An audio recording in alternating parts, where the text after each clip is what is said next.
not all fats create ketones at the same rate to the same degree. Yeah, like eating a steak might end up causing your ketones to rise differently than eating a salad with some olive oil. Okay, it all has to do with what makes up a fat in the first place. Okay, fats are made up of carbon chains that have different levels of saturated bonds of hydrogen. Now I'll explain a little bit more of that in detail as we go along, but it's not like you can just eat different fats and expect the same desired ketone reading. I'm Thomas DeLauer with Keto-Mojo, and we're going to break it all down. So let's go ahead and start off with a study that was published in the Journal of Clinical Endocrinology and Metabolism. Took a look at 20 adult participants that were divided into two groups. Okay, both of these groups of individuals were consuming a ketogenic diet. Okay, they were consuming a keto diet for 5 days. But one group had 60% of their calories come from saturated fat, and the other group had 60% of their calories coming from polyunsaturated fats. So what that means is they still had them on a keto diet, they were still eating high amounts of fat and moderate amounts of protein and low amounts of carbs, but what they were trying to figure out was, does the keto group with saturated fat create ketones at a slower or faster rate than the polyunsaturated fat group?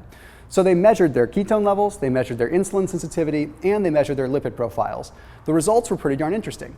So after 5 days, they found that the group that was consuming more in the way of polyunsaturated fats had higher ketone levels. They had an increase of 8.4 milligrams per deciliter when it came down to ketones versus saturated fat group having 3.1.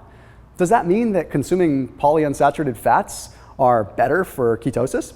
No, it doesn't mean that at all. All it means is that that particular kind of fat gave you a higher reading of ketones at that point in time. You see, what we have to look at is how fats are broken down. Saturated fats are saturated. Okay, what that means is when you take a look at a fat, you've got a series of carbons, a carbon chain, and some of these double bonds have hydrogen, and some of them don't. With a saturated fat, all of the bonds are saturated with hydrogen. That's where the term saturated comes from. They're all saturated with hydrogen, which means that when you consume a saturated fat, your body has to break down those saturated bonds. They have to break down those bonds, which means saturated fats, in essence, break down, as far as fat's concerned, a little bit slower. Now, polyunsaturated fats, on the other hand, like the name implies, polyunsaturated means multiple unsaturated areas of a carbon chain. So that means that there's less hydrogen bonds that have to be broken down, so it absorbs faster, therefore getting the ketones up a little bit higher. Medium chain triglycerides, another example. Okay, they're shorter chains, so they end up breaking down a lot faster.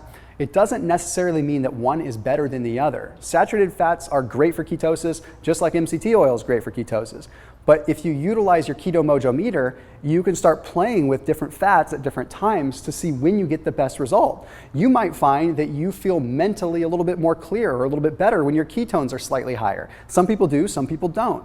So if you utilize your ketone meter after using specific kinds of fats or eating specific kind of fats, you can get really granular and start figuring it out. But it's nice to know which fats are going to elicit a higher ketone response.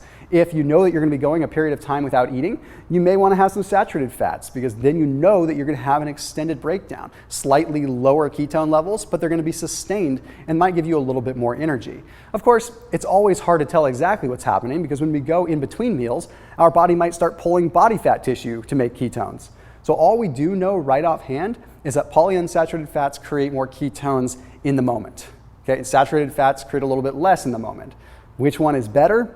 Well, that's going to be entirely up to you and entirely up to how you feel. But as always, no matter what, don't just calculate in your head. Leave the measuring to the meter and utilize the gold standard of ketone testing with Keto-Mojo. As always, I'll see you in the next video.